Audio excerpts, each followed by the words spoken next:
En este módulo vamos a presentarte algunas herramientas que pueden ayudarte a mejorar tu idea de negocio. Para ello, vamos a hablar de las ideas como motor de la vida y el emprendimiento como un conjunto organizado de ideas. Vamos a hablar de innovación y de las preguntas que están implícitas detrás de toda idea. Y finalmente, vamos a proponer algunos ejercicios que pueden ayudarte a mejorar tus ideas. Todos tenemos ideas. Las ideas mueven al mundo. Vivimos inmersos entre ideas. Un emprendimiento es un conjunto organizado de ideas. Pero si bien detrás de todo buen negocio o en su base hay una o más buenas ideas, no es verdad lo contrario. No siempre a partir de una buena idea existe un buen negocio. Innovar es una acción relativa. Se innova en relación a algo que ya existe, cuando con los mismos recursos o menos se hace algo. Por ejemplo, más rápido, más económico, más rico, más potente, de otra manera. O también se innova cuando se hace una cosa nueva, algo que antes no existía. Las ideas no son buenas o malas en abstracto, lo son en función de el lugar, el momento, las capacidades y recursos disponibles, controlables, alcanzables para desarrollarlas. Entonces, ¿cómo discriminarlas? Y cómo producirlas. En eso nos vamos a enfocar. Las ideas son respuestas a ciertas preguntas. ¿Hay una idea? Entonces antes hubo una pregunta.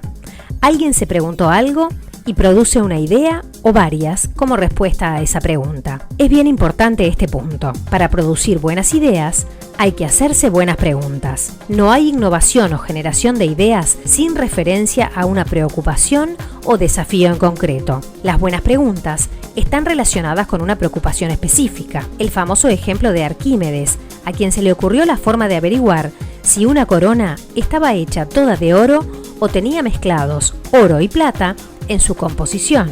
Al observar cómo su cuerpo desplazaba el agua al entrar en una pileta, su propio cuerpo cuando se estaba bañando, porque estaba preocupado por ese problema. Uno ve aquello que está preparado para ver. Entonces hay que entrenarse para ver diferente. Bajamos la idea, digamos, a papel. Nuestra principal innovación es que agregamos la parte offline. Esto justamente de maximizar el tiempo, de que una persona no tenga que estar dando vueltas por toda la ciudad. En un momento vi que se ofrecían, o sea, los proveedores que yo tenían artículos para tatuadores. Y bueno, cuando yo era joven había tenido como una pequeña experiencia con el tema de los tatuajes, había intercambiado una guitarra que tenía por una máquina de tatuar. Paso 1. Identificar las preguntas implícitas. ¿Qué te estás preguntando cuando pensás en desarrollar un cierto emprendimiento? ¿Tenés una idea de emprendimiento? ¿A qué preguntas responde? Toma papel y lápiz y escribílas, todas. Hace de forma tentativa la primera pregunta y pensá si hay preguntas más generales que la incluyan o más específicas que la precisen. Intentá identificar 5 preguntas. Paso 2. ¿Esas preguntas son las preguntas correctas? Para ver si te estás haciendo buenas preguntas, toma las preguntas anotadas en el paso 1 y por cada una de ellas hace por lo menos 5 preguntas diferentes relacionadas. Pregúntate de otra manera lo mismo, procurando que cada pregunta te dé más luz sobre lo que estás considerando. Afina la puntería. Considera el problema desde otro ángulo o más globalmente o más específicamente. Necesitamos ampliar el universo de preguntas. No hay una pregunta correcta, sino un conjunto de buenas preguntas que ayudan a identificar las respuestas correctas. ¿Listo? ¿No tan rápido? Bueno, está bien. Lleva un tiempo. Pregúntate respecto al emprendimiento o a la intuición de emprendimiento que tenés y si fuera un animal, ¿qué tipo de animal sería y por qué? ¿Y si fuera un país o un continente? ¿Y si fuera una máquina o una persona? ¿Qué tipo de máquina o persona sería y por qué? Y si se pareciera a otro emprendimiento existente, del mismo ramo de actividad o de otro muy distinto, ¿en qué se parecería y en qué sería diferente? Anota todas las características que surjan de compararlo con otras cosas, incluso las que te parezcan más absurdas, y revisa tus preguntas. Ahora sí, ¿listo? Paso 3. ¿Esas respuestas son las respuestas adecuadas? Tenemos ahora una lista de preguntas. Supongamos que las tenemos. Una larga lista de preguntas. ¿Cuántas respuestas diferentes podemos dar para cada pregunta?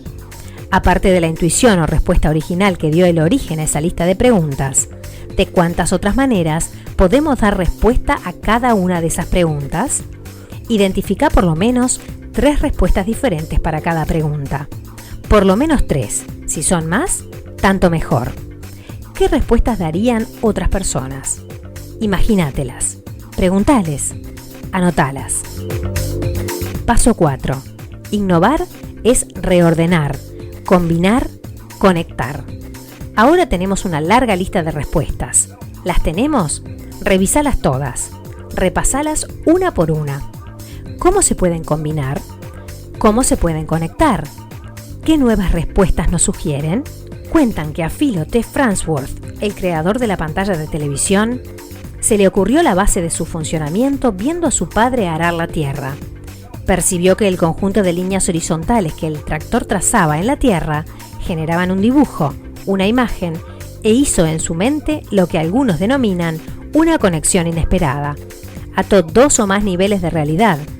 Vio que lo mismo que hacía el tractor en la tierra podía hacerse en lo que años después terminó siendo la pantalla del televisor. Tanto más sorprendente e innovador, cuanto menos esperado. ¿Cuántas conexiones inesperadas hay entre todas esas respuestas listadas? Encerrá cada respuesta en un círculo y dibujalas en un plano, como si fueran islas en un océano o estrellas en el cielo, y fíjate todas las conexiones significativas que puedas trazar entre 2 o más de ellas. Identifica varios archipiélagos o constelaciones de respuestas. Pueden repetirse. En este juego, una misma isla puede estar en varios archipiélagos, o una misma estrella puede estar en varias constelaciones. Redibujalas y reconectalas tantas veces como sea necesario. Lo importante es conectarlas de manera significativa. Sorprendentes, inesperadas, tradicionales, divertidas, absurdas, clásicas, aburridas. En esta etapa, todas las conexiones valen.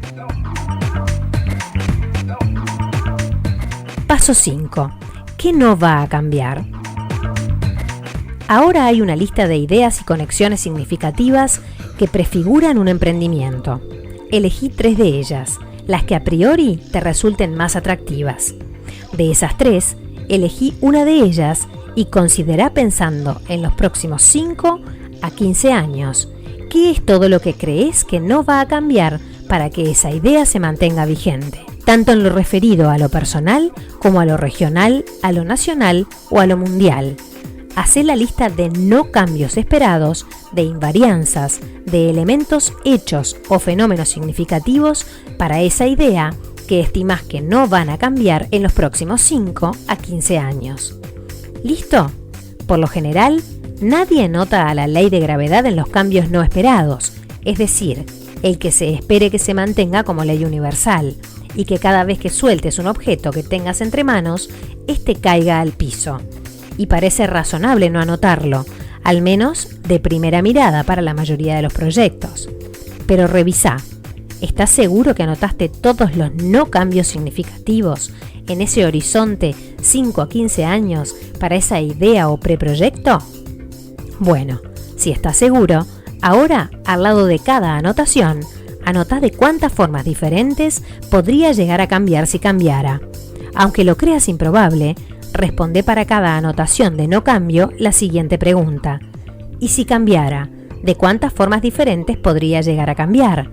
¿Cuántas formas diferentes puedo imaginar?